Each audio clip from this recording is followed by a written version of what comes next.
है। आज ये press conference Malegaon bomb blast और उसको लेकर जो राजनीति हो रही है उस विषय पर है।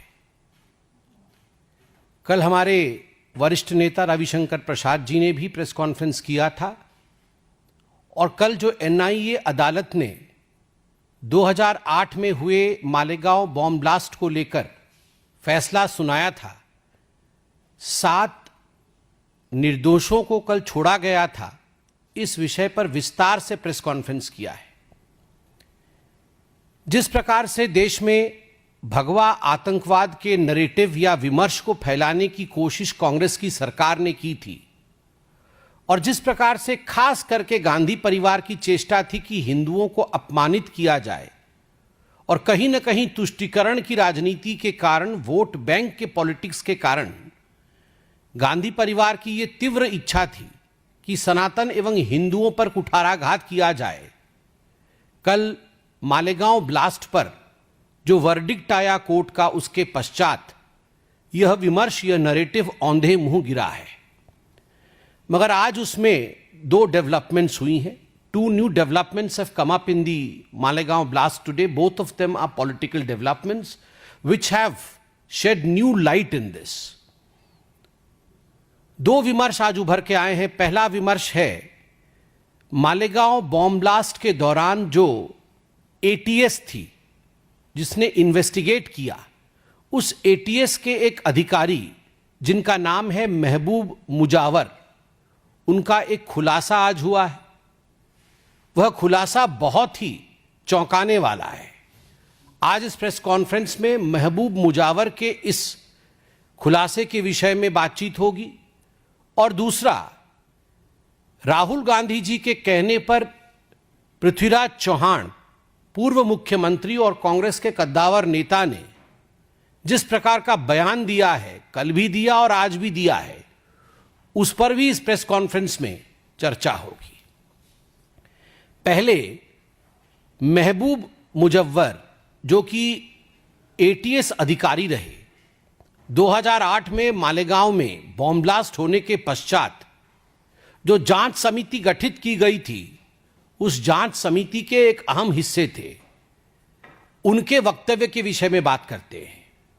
आज ही सुबह उन्होंने खुलासा किया है, महबूब जी ने खुलासा किया है कि उनके जो उच्च अधिकारी थे, जो वो एटीएस को हेड करते थे और जो सरकार के बड़े लोग थे, उन्होंने बहुत ज्यादा प्रेशर डाला था महबूब जी के ऊपर, एटीएस के ऊपर, कि किसी भी कीमत पर इस भगवा आतंकवाद विमर्श को, इस सैफरन टेरर नैरेटिव को और आगे बढ़ाने के लिए आरएसएस अर्थात राष्ट्रीय स्वयंसेवक संघ के आदरणीय सरसंघ चालक माननीय श्री मोहन भागवत जी को गिरफ्तार करना चाहिए।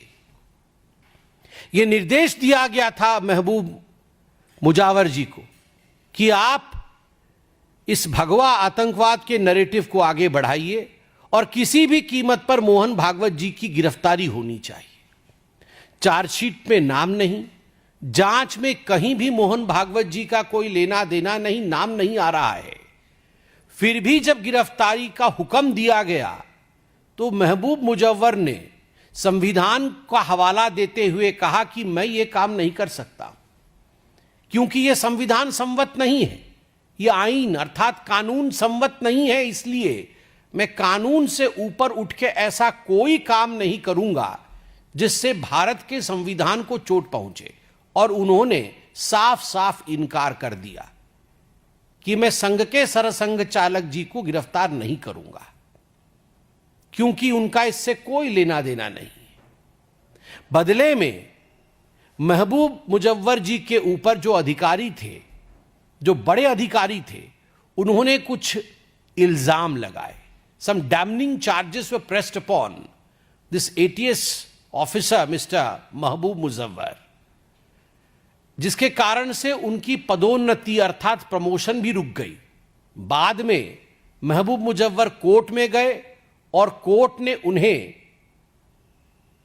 एक्विट किया, कोर्ट ने उन्हें छोड़ा। कोर्ट ने कहा कि महबूब मुजव्वर निर्दोष हैं, और ये सारी चीजें जो उनके खिलाफ कही गई हैं वो गलत है।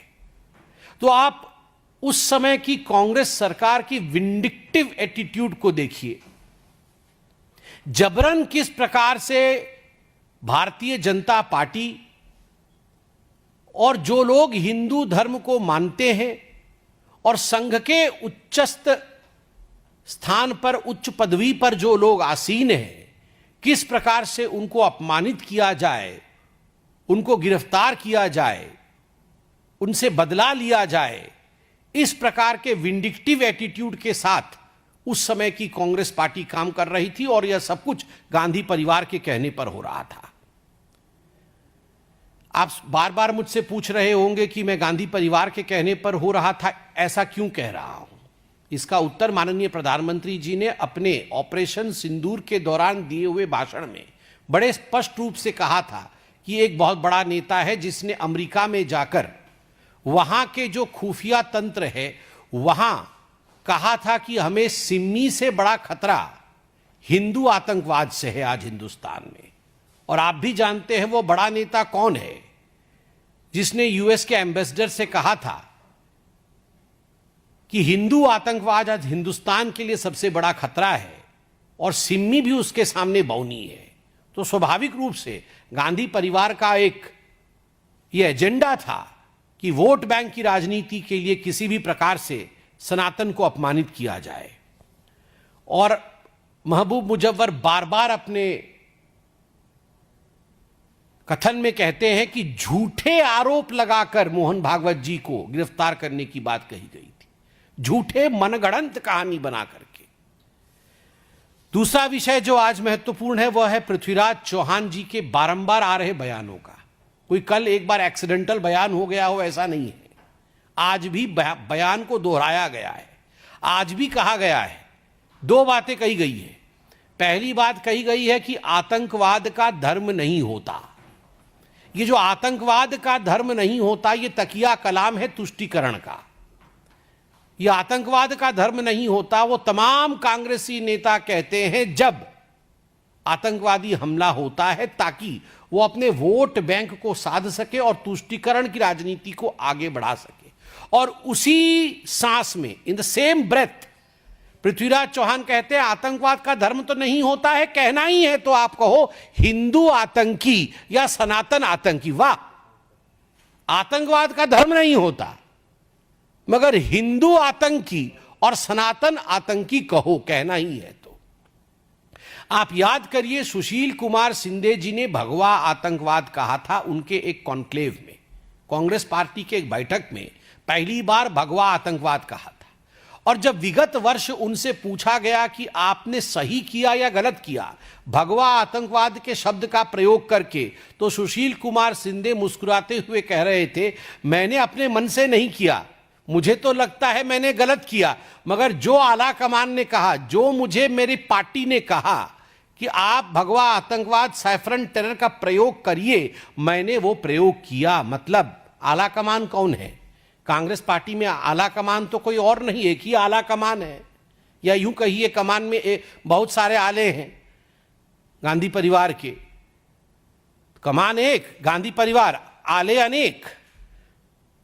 प्रियंका गांधी वाड्रा, राहुल गांधी, सोनिया गांधी, तो ये सारे गांधी परिवार के लोगों ने ही सुशील कुमार शिंदे के ऊपर ये प्रेशर बनाया था कि आप भगवा आतंकवाद शब्द का प्रयोग करिए। और आज जो पृथ्वीराज चौहान कह रहे हैं इसमें भी कोई दो मत नहीं है कि उनके आला कमान ने ही कहा होगा। अब एक वर्ष बाद वो जब किताब लिखेंगे तो उसमें आएगी ये बात कि मुझे भी कहा गया था कहने के लिए। और ये कांग्रेस पार्टी की पुरानी आदत है। याद करिए 18 फरवरी 2007 को जब समझौता एक्सप्रेस में ब्लास्ट हुआ था, लश्कर-ए-तोयबा के आतंकवादी जो एक प्रतिबंधित संगठन है उसके पूर्व मुखिया सफदर नागोरी की गिरफ्तारी हुई थी। केवल सफदर नागोरी की नहीं, पाकिस्तान के 2 आतंकवादी भी गिरफ्तार हुए थे। मगर इन सभी लोगों को कांग्रेस पार्टी ने 14 दिनों के अंदर, मात्र 14 दिनों के अंदर, और सफदर नागोरी एवं